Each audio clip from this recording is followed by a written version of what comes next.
Within and Apart. It's quite topical, huh? Award-winning filmmaker and author Devashish Makhija and award-winning author Chatura Rao are in conversation about the place that the tribals hold in our lives today. What might a loss of their rights signify for the forest and concrete world? What are the efforts being made to amplify their voices? Writer, graphic artist, poet, and filmmaker Devashish Makhija has written and directed the multiple award-winning short films Tandav, Ilaichi, Agli Bar, Rahim Murge Pe Matro, Absent, Happy, Cycle, and Chi Pataka Dumpa, and the full-length feature films Ajji, Bhosle, and the forthcoming Joram. He has also had a solo art show Occupying Silence, written the best-selling children's books When Ali Became Bajrang Bali, Why Paplu Was Perplexed, We Are the Dancing Forest, a collection of short stories Forgetting, the Neve Book Award-winning YA novel Unga, and the forthcoming book of poems Bewilderness. He has been widely published by the Sahit Akademi, HarperCollins, Penguin, Akashik, Red River, Tulika, Scholastic, and others. A round from Devashish, please. Chatura is a children's and adult fiction author, a journalist, and a teacher. Her writing centers around community practices, gender, and education for children from underserved communities. Her long-form pieces have won Ladli Awards for gender-sensitive reporting.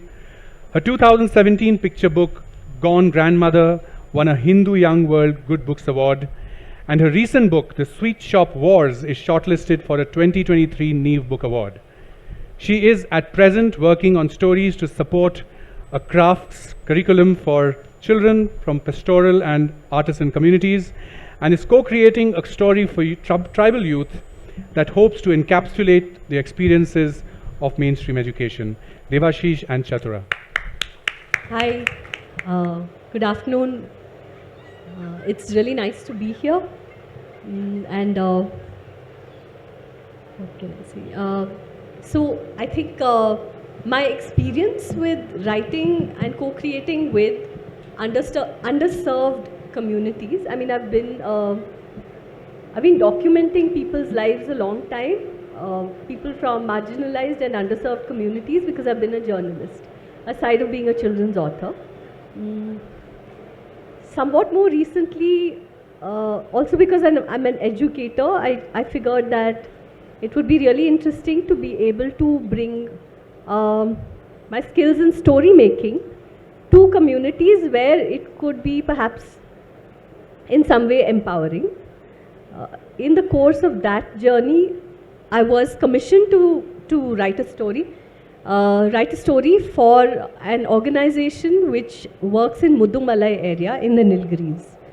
Okay, so that place has been the site of a land rights movement, and like I've just jotted down a few facts as to what happened there. For centuries, one of the Adivasi groups worked as bonded labor for people from basically from Karnataka who were called Chettis. But then in the 1960s, so that whole area, Gudalur and Mudumalai and the Nilgiris, what we know as a tea and coffee belt were just forests, right, at one time. In the 1960s, there was a large migration from Kerala, and then in the 70s from Tamil Nadu, and people took over the land and started planting there. Until then, it was the forest land, and there were 5 key tribal groups that they were indigenous to the place, so they had access to the forest and they were part of the forest. They lived there sustainably, they still do.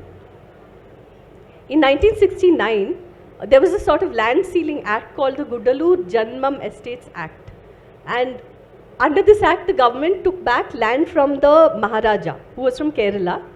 But that thing went into litigation, and as soon as you find land that is lying there, lots of people come and say this is our land. And hence the land started getting claimed by city dwellers again. And the Adivasis did really badly. They did not know how to hold on to land that had traditionally been theirs. And they came down to a state of complete misery and starvation. despair and hopelessness in all the villages in that area. This is at that point of time, an organization called Accord, and this was in the in 1980s, I think, little before that. Accord mobilized Adivasi youth, and they managed to. They went from village to village, and they mobilized people. They did it through theatre, through storytelling, and people collected and said, "We want our land back." And 1,500 acres of land finally was given back. So many Adivasi families have a little bit of land, at least of their own, and now they have access to the forest. After that, the Sangam slowly gained in power, in the sense that it's called the Adivasi Munnetra Sangam. They gained in power in the sense they started doing these health, education, agriculture initiatives in the area. But in the last 30 to 40 years, they find that they're facing challenges from education. Their identity is being eroded a lot because their children go to mainstream schools where there is not a lot of respect for their culture. The mainstream society has very little respect. The organization had a grant. They did a research which was a 100-page, a really thick research project on their children's experience of education. And based on that, I was commissioned to write a story. The story is newly concluded. It's for 15 to 25-year-olds, so not for small children. And it was finally co-created with members of the community. Yeah, so that's the history of this story, a history of that region and my involvement, just in a nutshell. I'd like to read a small passage from the story. The story is called How Mohan Found Himself. Mohan is a 26-year-old teacher who has come to Gudalur area, and he is a government school teacher who's come there. And he's not Adivasi? We don't say at the start of the story what he is, but he's come in as a higher secondary teacher of social sciences to the Puravayal Government Senior Secondary School in Gudalur. In Puravayal, which is a few kilometers from Gudalur town. Okay? We find that Mohan has trouble initially in school because there's a lot of bullying of the Adivasi children, and he doesn't say anything, but he just seems quite stressed out, quite tense about it. He has a wife who's in her final trimester of pregnancy, and he's also doing his master's degree, and this puts a lot of pressure on him in general to be able to take care of her well enough, to deal with a job in a new town, and many such challenges that most people at maybe his age anyway face. So this is a sequence of the story where the principal of the school asks him to go to a village to find one of the tribal children who seems to have dropped out of school. The boy hasn't been coming at all. It is Mohan's first visit to an Adivasi village in the course of this story. The next Saturday, Kalavati madam instructed Mohan to go to Manimula village to look for a class 8 student called Vishnu. There had been some trouble in school, and Vishnu had stopped coming ever since. Mohan had to find him and convince him to return. That afternoon, Mohan rode his scooter to Manimula, a Paniyar tribal community village. The first person he met was an elderly woman in the garden of a house by the road, picking gooseberry fruit. He asked her where Vishnu could be found. "Who are you?" she asked. Mohan introduced himself as a teacher at the government school. "Can't you speak Paniya?" she asked, looking closely at him. Mohan shook his head. "Whose son are you looking for?" she asked. "Konjam and Chunga's," Mohan responded, referring to a piece of paper tucked into his wallet that had Vishnu's details. "Konjam and Chunga's boy," the woman smiled. "He could be in many places." Speaking in a mixture of Tamil and Paniya, she said, "He could be planting beans in those fields with his mother. He could be gathering nellikai. He could be foraging mushrooms or tubers. Nurai and Nara are in season. Or he could be gathering medicinal herbs in the forest with his grandmother. He could be catching Atamina in the stream or crabs from the field. His father makes musical instruments, so he might be stretching leather across the mouth of a drum. A child at home means a lot of joy for the family. And until the sequence, we're seeing that nobody is very happy with the Adivasi kids. They're getting bullied a lot in school. Mohan could not help but smile.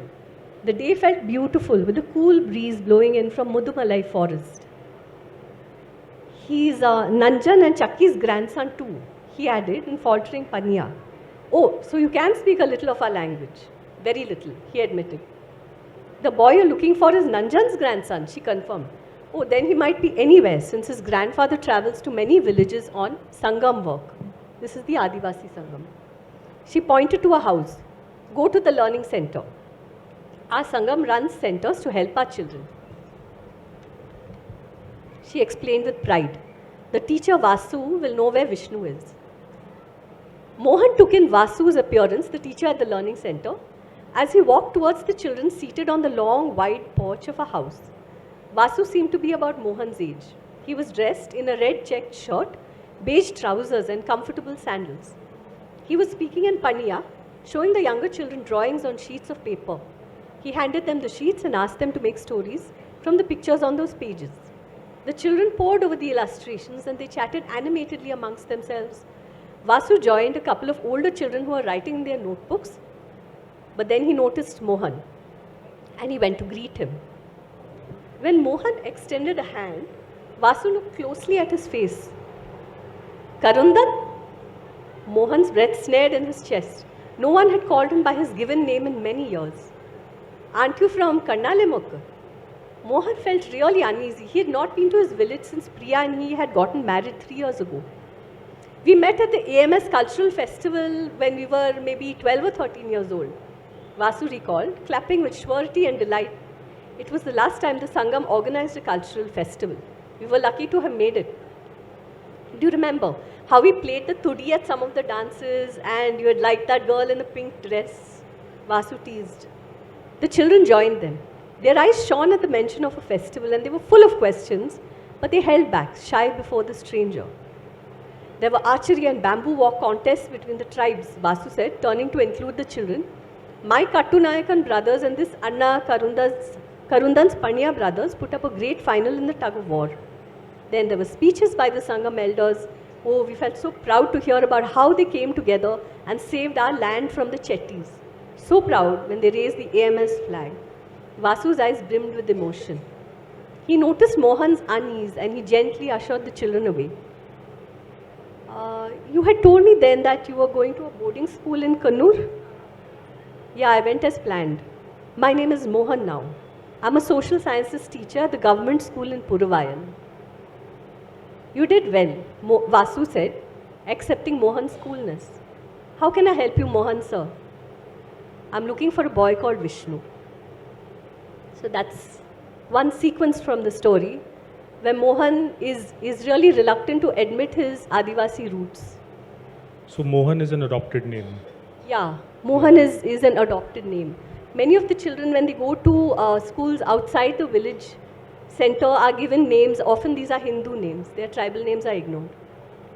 So this The is names are one changed. thing that makes us uncomfortable being on stage talking about the importance of the tribal and the tribal's rights in society, because neither of us are tribal. So that is probably at the core of the discussion we are trying to have, that do we have the right to be sitting here talking about the Adivasi, talking about what the Adivasi deserves, what the Adivasi has lost, what this country and what this system and what this thought process and what we understand as the mainstream have done to the Adivasi? Should there not be an Adivasi on the stage too? And the fact that there isn't an Adivasi writer on the stage is a big, gaping failure of all of us. So Chatura shared a part of her story. I will share this picture book which is nominated this year at the Neve Award. It's called We Are the Dancing Forest, and it's really, it's a non-Adivasi in all humility trying to tell children in cities who don't really think about the Adivasi, who don't think about what the Adivasi deserves, what we've taken from the Adivasi to live our unsustainable lives in the city, just to tell kids our future that the forest and the Adivasi are inextricable. You can't separate one from the other. You hurt one, you're hurting the other. But even in the writing of it, and now in the reading of it, I feel like I'm appropriating. I'm appropriating a culture, I'm appropriating a voice that is not mine. So I will read it, and then we'll ask ourselves some more difficult questions. Taram taram tartara, taram taram tartara, spin wheels fly fadfada, fadfada, fadfada. The forest bursts in flowers, the hills are crowned with clouds. Tupur tupur, sprinkle showers, and the trees stretch up proud. We are the Kuya Muya, shaped out of this earth, singing a Hayya Huya, filling the jungle with mirth. Adam badam, we walk to the beat of a drum. Tim tim tim, we glow at night, chum chum chum by morning light. Ribbit, ribbit, rabbit hop, sipping, dripping, sweet dewdrop. The fields are swaying, the wind is saying, we are the earth's Kuya Muya, singing the forest's Hayya Huya. We are the day's fragrance, the night's fireflies. We are the twinkling river, a murmur on the rise. The river mumbles rumors to the fish babbles secrets to the hills whisper wishes to the moon. From the moon hangs a cloud, pillowed by the breeze, like a secret honeycomb woven by bees, flapping dark dense leaves on mahua trees. We are tall tumbling trees, we are berries in the breeze. We are tigers, we are hares, we are rumbling rolling bears. We are tesu flowers, we blush and we sway. Dham dham dhap, thapar thapar, the drums start to play. Dhinak thapar thapar dhin, the dhimsa dance begins. Far from the city, from a village rhythm we take birth. We are the Adivasi, the first upon this earth, singing a Hayya Huya, filling the jungle with mirth. It's really lovely. Now, I don't know what I feel about But representing a culture like that in a language that is so far removed from what all of that. But let me at least appreciate just the rhythms and the cadences of it, because I'm English speaking, and it touches my heart to hear about the forest. Somewhere, yes, the most we can do is be that bridge, be a carrier of stories and empathy for the Adivasi, and bring that voice to the mainstream and hope that the Adivasi will follow, representation will follow. But while doing it, I can't help sometimes but feel like I'm not entitled to this. I didn't ask for permission. I was not given permission. Who gave me the right to do this? So it's very conflicting. It is. I understand. Do you feel that way too? So, I think when I was commissioned to write the story, I came into this saying that I really wanted access to the report, the basic report, which talked about what indigenous children experience as education. I was curious, and I said, okay, as a storyteller, if they let me in the door, then I get to know all about this matter, and I've been trying to research it anyway. So I came in on that. I read the report, then I've been making stories for years, so it was not that difficult to think of an initial character, a very conflicted character who I'd met during another set of documentation that I'd done in Gadchiroli, which is an area which has been very troubled by armed conflict. There I had met a teacher who was denying his Gondi roots and would insist on, he was a government school teacher, and he would insist on speaking to the children, small kids only in Marathi, and the kids just didn't know what he was talking, because that area has had a road only for 6 months. They are very remote villages. I took notes.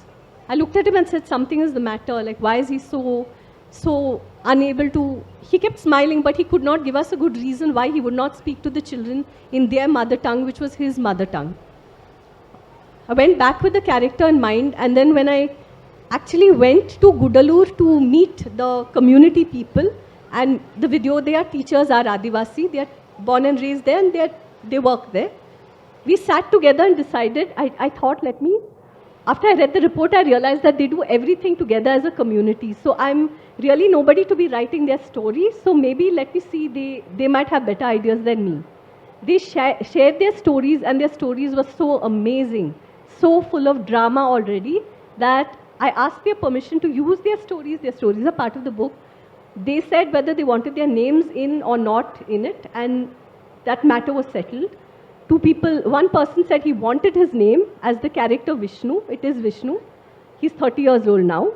And the other two characters, the other two people clearly said, we don't want our names in the story, but you can have our stories for the book. Then I gave them this conflicted character, and we discussed it, and they began making the story. At first they hated him. They said, why does he not speak the language? Why does he not stand up for the children who are getting bullied in school? He's not a good person then. But then over a period of time, they started saying, but we know so many people like this. And people like this in our community deny the identity because we are spoken to like this by the outside world. And we are shamed all the time. So why should we even claim to be Adivasi? And because they understood it so well, the story started getting made from their point of view. I did get the structure in place. You shared writer credit with Yes. those whose stories So finally I had, see, from the organization, nobody was telling me what to do and what not to do. So I put my name down against the story, the text, and I put their names down against story consultants. And then Shivani Taneja from Muskan, who works a lot with Adivasi communities and education, she read the story, she liked it a lot, but she said, Chatura, you must consider sharing credits across the board. These are not communities where you take credits, it's their story. Give it back to them. So we put all the names on the cover. And it was hard for me as an author to do it, but I'm really grateful that she pointed actually the right way to do it. Now see, this lyric is actually, it's a very complex situation that I'm part of. I made a film 10 years ago called Unga, which is about a 11-year-old Adivasi boy. And through his slightly magical, adventurous journey, I tried to talk about the situation of conflict in Odisha. The film didn't release, it didn't see the light of day. I turned it into a novel that won the Neve Award 2 years back, called Unga. Now, in that film was a song. And that song was derived from an Adivasi song that I had heard in my travels from Telangana. We started with that song and then we changed it considerably to fit the context of the film that Unga was. And then when I took that song and I turned it into this book. Now I want to give credit to someone who came up with that song. But when I went looking, I don't know, that song's been around for 1200 years. So now living in the kind of society we do, I speak to the publishers, I speak to my producer, I'm like, I want to credit somebody for this song. And they're like, it's in the public domain. I'm like, who decided public, who decided domain? Who decided that something that's over 70, 80 years old is up for grabs without giving credit? So it's, what I'm trying to get at is that, you know, even the words we use, I don't know, I don't have better words than them. Like, we've used the word they, them, their enough times now in the last 20 minutes. Who decided that they are they and we are we? Who decided that we are the mainstream? And someone who is on the fringes of what we call the mainstream is going to be called marginalized? Who decided that? If we decided that, then we should not be considering that world a part of our world, to be going there and taking land and resources and iron ore at will. So when I traveled in Odisha about 12 years ago, I was just trying to understand Adivasi life. What we were discussing yesterday, someone spoke about when you talk about someone's story, a body of people you don't belong to, you need to sit at that table. So how long do you sit at that table? Where do you place yourself at that table? So I was trying to sit at the table. So I went traveling, and there was one village, I remember we had to walk 18 hours because it was just jungle and river and there was no way to get there but to walk 18 hours. When I got to that village, and we were trying to ask them that, so some officers had come to that village to tell them, we need your land for mining and you can't not give it to us. Development. And so that village was confused because they didn't know that we had gotten independence. Nobody had told them that they're part of something called India. Just suddenly somebody realized that there was iron ore in that land, and they reached there saying that now you belong to India, you don't have a voter's ID card, in the greater common good we can take your land and you'll need to leave. How do you have that conversation? So I don't know how, I mean, yes, we are trying as storytellers to carry those stories here, but is that enough? Yeah. How can we bring all those voices here, and how can we then take a back seat?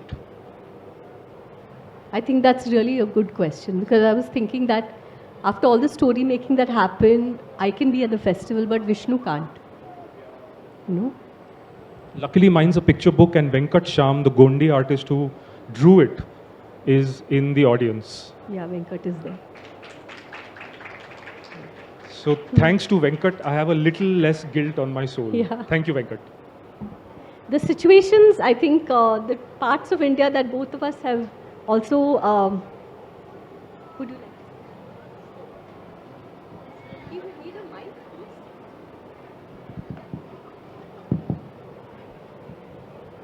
please. It is not so, madam. What you are saying that you are ashamed for, and what Makhija ji stated, he might have seen 20 years back or 25 years back. Now the situation. I am not that old, sir. That was 10 years back. Okay, now the situation has changed.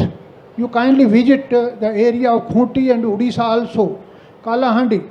You will see there that because it requires not the stories. Story will not help. We must have to do something for the. I agree. And we must have opened the institutions there. So I agree with you. Because for the last 40 years, I am associated with DAV institutions, and we opened DAV institutions in remotest area. You are talking about this iron ore area in that Chidia mines. It is in near Odisha. And you will see, and the students, even from the remotest area, Sohan Yadav, he was from the remotest area of Khunti. He was instrumental to this Chandrayaan 3. And but students are coming up and from Adivasi this community, and they are doing very, very well, and they can speak as we are speaking, and they can do whatever duties are being assigned to them, and SSP are there, IG are from them, and administrator are from them. So it is not so. We must have to do something for them instead of writing something. Yeah. So you're right. Much Can is I just changing. add one point, just to qualify maybe? Yeah. They are the part of the society, and as he stated that they know that they are from us, and they belong to us, and throughout the country we must have to see that yes, we must have to do something for the poor, whether they are in Haryana, whether they are in Rajasthan, whether they are in Odisha and Jharkhand. Thank you. Yeah, thank you, sir. No, I think just to kind of give a different perspective, sir, to you.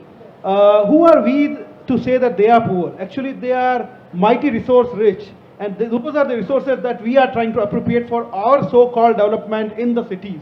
Who are we to say that we need to develop them? I think theirs is a tradition and culture and education that has been there for centuries before our civilization even began. Even the Indus Valley civilization began much before that. So I think we need to really change our lens to see that we need to bring them into mainstream. I think they are self-sufficient unless we go there and try to preach and teach them. I think now the world has become too complicated for them to survive with the tools that they had, and that's why it become a necessity. But I think if we could have stopped them there, they could have happily lived in their own sanctuary, in their own hills and village jungles. There could be iron ore beneath those hills, but we need not have to extract them per force. I mean, that's how I think. We have to, because we have to open minds. Yes, and whether it is iron ore, whether it is coal, we require, the country requires, and at the same time we have to work, and they are the part of that, and because they could not develop themselves, and that is why it is needed that we must be present there and we must have to help them. Sir, they didn't ask for our help. like he said, they were self-sufficient. It is us who wants the iron ore in the land beneath their villages. So we cannot, that is what I'm trying to say. When we decide that we are in the mainstream, we need to develop, we need to do industrialization, we need to go to the moon, they didn't want that. And in all these years, we have decided what they should want. I'll give you an example. This song that I read out was actually derived from a song of learning. So a lot of the, and this is, it's not like it's happened in the last 10 years, it's been happening for many years. The government over many decades put up schools in these areas. Please don't take the mic, give me a chance to speak. Put up schools in these areas to teach them ABC and K, K, G. They were doing fine without that education. They have their own education. They know how to navigate the land. They know how to navigate forests. They know how to navigate day and night, and they were self-sufficient. This song is a song of learning to understand how to live the Adivasi life. We decide what language they should learn, and then we tell them that we'll give you jobs.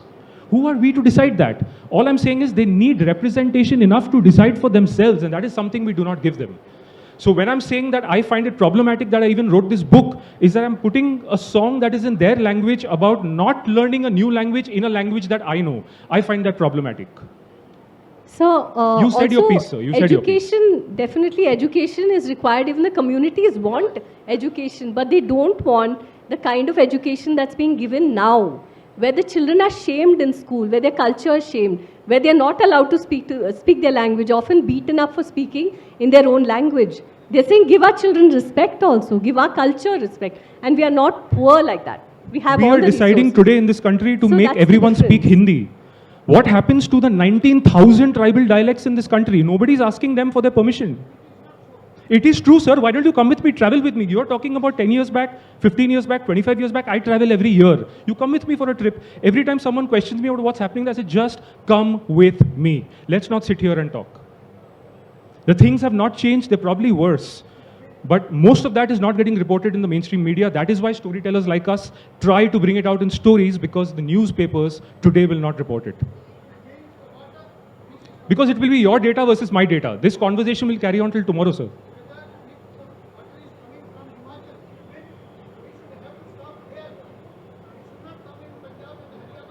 Sorry, what is coming in Himachal?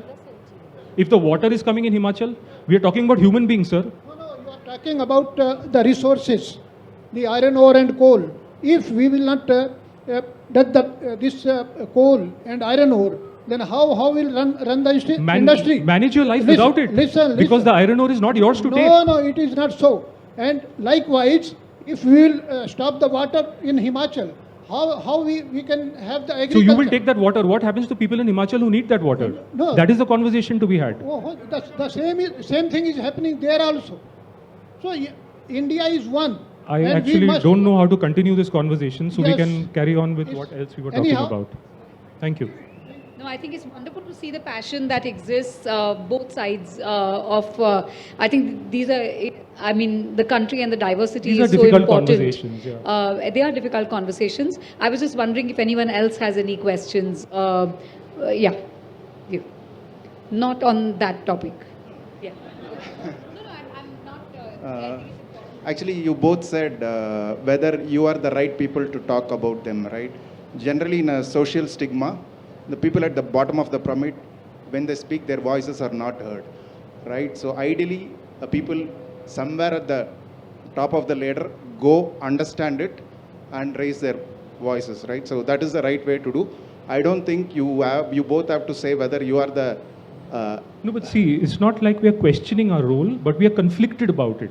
And that might be true, but and- I think when they speak, right, it will never heard or something. No, but you'll be surprised. Like my book, for example, let me take this. It's illustrated by Venkat Sham.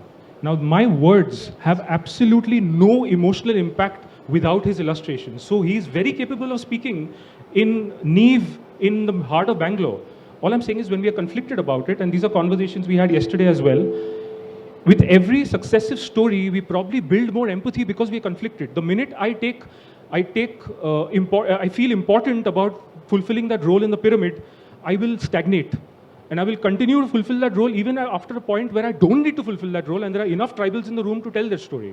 So we need to be conflicted about doing this. I wish I didn't have to do this. I love doing it, but I wish I didn't have to do it. And I would want to feel that way so that I continue to take the the position of most humility at that table, which is the tribal table and not mine. I think the way forward is for more people to also be able to facilitate stories from the people who have the stories, who would like to tell the stories. So that's our You're responsibility. sharing credit. That's one step up from whatever you did earlier. So the interesting thing is, I said I'll share credit, right? When we asked the same people, the community people, so how do you feel about having your name on the cover of a book? They said we don't care because in our community we anyway all do everything together and it's fine. So that too was actually a learning. What I thought was so great on my part. And There's a lot to be learned, and really. it's beautiful. That's symptomatic of the fact that the way we are educated, we are made to feel that we are entitled to the iron ore, we are entitled to the water that we didn't have any hand in. And that sense of entitlement has to be questioned. In Bombay, there's a Mumbai-Pune expressway. I don't know if you all know, there's this highway that was built less than 15 years ago. To date, if you keep your eyes peeled on the right, you will see 10, 12 Adivasis still protesting, their land taken away without their permission seeked.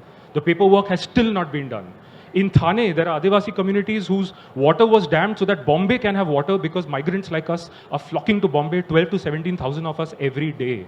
So because there are a lot of us, yes, we need the water, but did we seek permission because that water was theirs for 5,000 years? We're not having those difficult conversations. We're just deciding what we need. And that's not cool. We need to be conflicted about it. So practical, our population explosion is practical. We should stop producing children. That's practical. It's not about practical. It's about being empathetic and humble about what we take. This conversation is pretty much over, yeah. Yeah, hi. There's a very, very cool movie called Pada in Malayalam. I don't know if you've seen it. I've you seen should. it. I've seen it. Yeah. Yeah. It's based on a true story where a group of 5 men go into a collector's office and hold him ransom. And then the whole system starts to wake up based on promises that they make during election time, and then they all sort of back off and do nothing about it after. But it's a must watch to understand the tribal story, and especially what happens in Kerala. And It's on Netflix. It's for on whoever Amazon wants. Prime, yeah. Amazon Prime. You sorry, must watch it. And I think what happens is we just forget. Election promises are one thing, and then everyone just sort of moves on from there. But their stories need to be represented. So thank you for the conversation.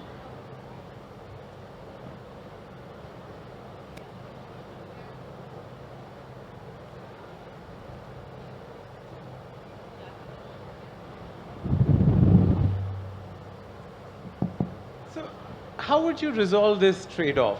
I mean, If I had a resolution, no, I no, I'm wouldn't saying be. the I don't know.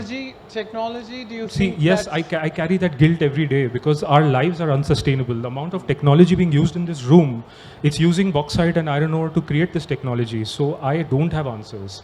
We've reached a point of unsustainable living. We've come so far that I don't have answers. All I'm saying is that we need to be cognizant that I'm sorry for my French that we've fucked up. Okay. And that we need to be sensitive that we are continuing to live an unsustainable life.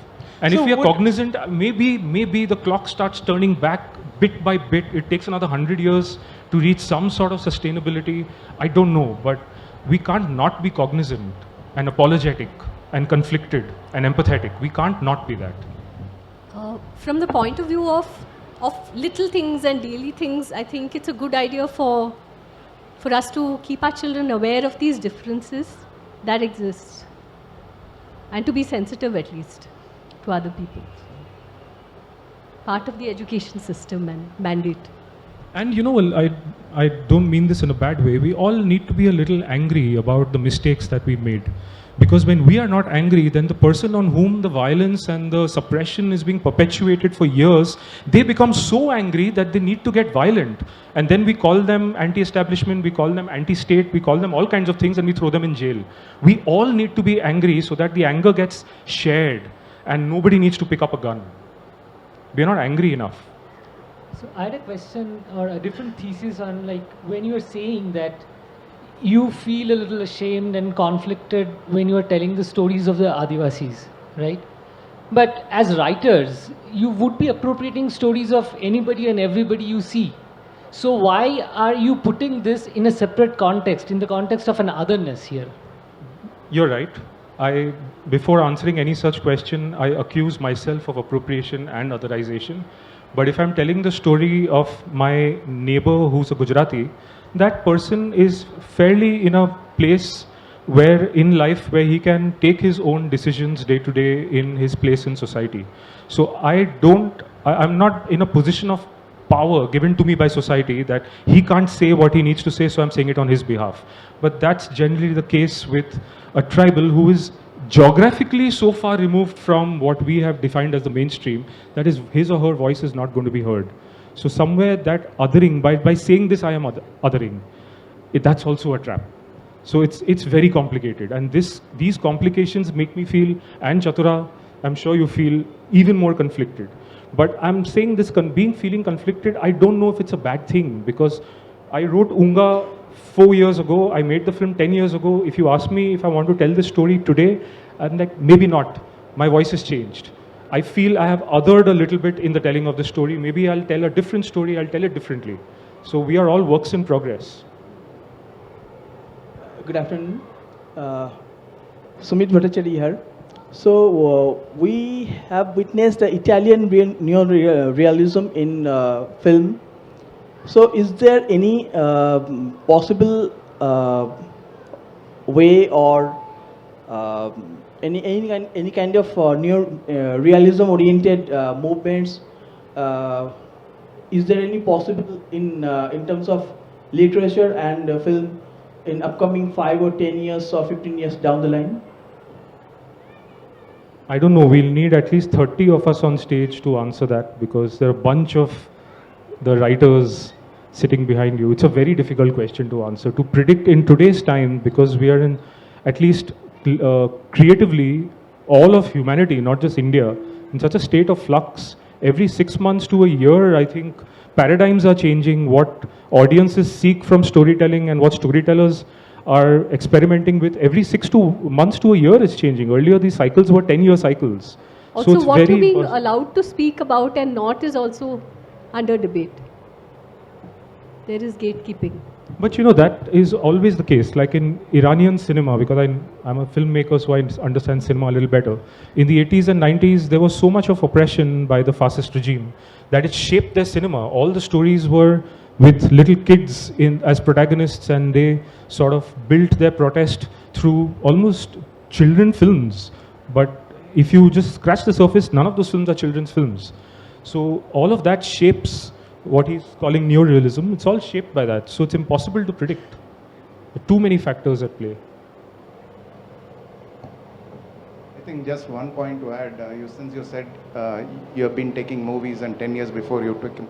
Today, I think that things have changed. If you see people who take only Dalit cinemas, they are making more awareness to the people, with very much successful commercially as well.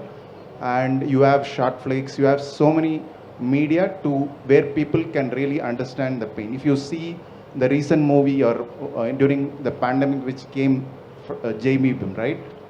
It is a true story, and the advocate was a true guy, and the incident was true. In the movie function, they brought the lawyer on whom the story is based. The girl who's, yeah. Right, in 70s. No, you're right, you're right. The things are much changed. So if you think 10 years before, people are there to really appreciate all the work. But see, all I'm saying is why look at 10 years back? Why not look at how much better can we be 10 years from now? You're right that there are more stories making it to the mainstream, but there is that much more pressure from the mainstream to quell those stories, because I'm in the film industry, I see both sides. So yes, those stories are making it, but for how long? And how long before they start getting censored and only the good things reach you, but what is really going wrong doesn't reach you. So I'm hoping that this will become time's up. But yeah, let's think about the future, and we need more and more places like Neve that will allow people like us to have these very complicated conversations. Yeah. Thank you so much. Thank you.